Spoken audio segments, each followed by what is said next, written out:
Studio Surat Gujarat.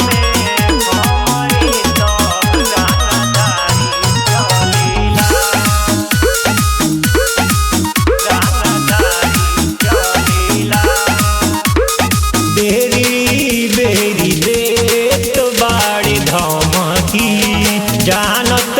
नइखे हई हम सनकी बेटा रे बेरी बेरी देत बाड़ी धमकी जानत नइखे हई हम सनकी तोके पता नइखे गएगा हमर भारी चलेला तोके पता नइखे गएगा हमर भारी चलेला जिलावा में हमरे तो रंगदारी चलेला जिलावा में हमरे तो रंगदारी चलेला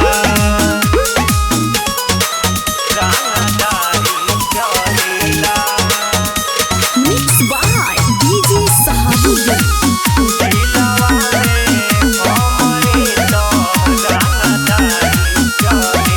आजकल होता हमार रिमांड या डिमांड रे अतने उम्र में कैनी बड़े बड़े कांड रे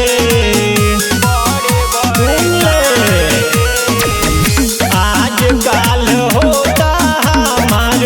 रिमांड या डिमांड रे अतने उम्र में कैनी बड़े बड़े कांड रे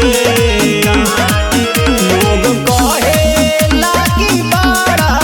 का शिकारी चलेला लोग कहेला कि बड़ा का शिकारी चलेला जिलावा में हमरे तो रंगदारी चलेला जिलावा में हमरे तो रंगदारी चलेला रंगदारी चलेला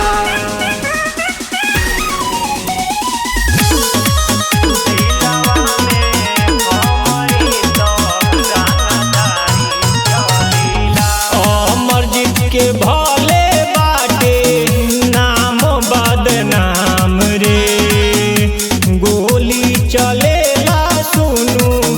सुबह औरी शाम रे सुन ले अमरजीत के भले बाटे नाम बदनाम रे गोली चलेला सुनू सुबह औरी शाम रे शेर जहाँ जाला उहाँ पंजा मारी चलेला शेर जहाँ जाला उहाँ पंजा मारी चलेला जिलावा में हमरे तो रंगदारी चलेला जिलावा में हमरे तो रंगदारी चलेला चलेला।